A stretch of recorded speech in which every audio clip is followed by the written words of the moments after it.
အားလုံးပဲမင်္ဂလာပါကိုအင်းကြီးမှာပါတဲ့အစင်းကြားလေးတွေဘလို့ရေးရလဲဆိုတာကိုအလွယ်ကူသုံးနည်းလမ်းသုံးပြီးတော့ရေးပြပါမယ်မဆူကတော့ဒီအစင်းကြားလေးတွေကို mono 0 eraser နဲ့ဖြတ်ပြီးတော့ပုံဖော်တယ်ပေါ့နော်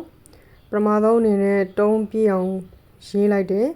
ပြီးမှ mono 0 eraser နဲ့ဖြတ်ပြီးတော့အစင်းကြောင်းလေးတွေဖော်ပါတယ်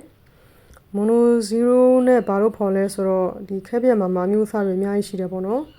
တချို့ခက်ပြက်အတုံးကြီးတွေဆိုလို့ရှိရင်ဒီဇိုင်းလှီးပြီးတော့ဖော်လို့ရတာတွေရှိတယ်ပေါ့ဒါပေမဲ့သူကကြတော့နည်းနည်းထိန်းရတာခက်တယ်ပေါ့နော်ဒီလိုမျိုး mono 0လို့အချောင်းလေးတွေကိုကင်ပြီးတော့ဖြည့်ရတာကတော့ဒီထိန်းရတာလည်းလွယ်တယ်ပေါ့နော်mono 0မှာအမျိုးအစား2မျိုးရှိတယ်တစ်ခုကတော့ခဲပြက်အပြားနဲ့တစ်ခုကတော့အခုမြင်ရတဲ့အတိုင်းပဲခဲပြက်အလုံးပေါ့နော်မဆူကတော့ခဲပြက်အလုံးသုံးပြီးတော့ဖြတ်ထားတယ်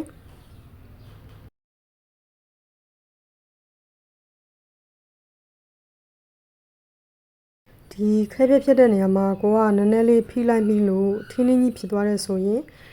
ဒီစုပ်တံလေးနဲ့ခဲကိုနည်းနည်းလေးပြန်ပြီးတော့တင်းလို့ရတယ်ပေါ့နော်ဒီခဲပြက်ဖြစ်တဲ့နေရာမှာအရန်ဖိစရာမလိုဘူးဖြည်းဖြည်းလေးနဲ့ဖွားဖွားလေးပဲဖြစ်လို့ရတယ်ပေါ့နော်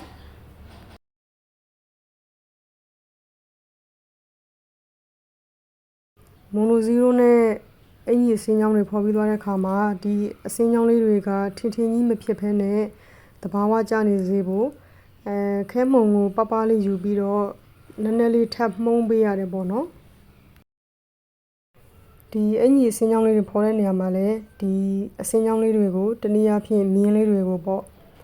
ဖြောင်းတဲ့နေရာဖြောင်းရတယ်ကိုယ်တဲ့နေရာကိုယ်ပြီးတော့ဖော်ရတယ်ပေါ့နော်ဒီပုံမှာဆိုရင်လည်းဒီကော်လန်နေရာကိုကြည့်လိုက်ပါ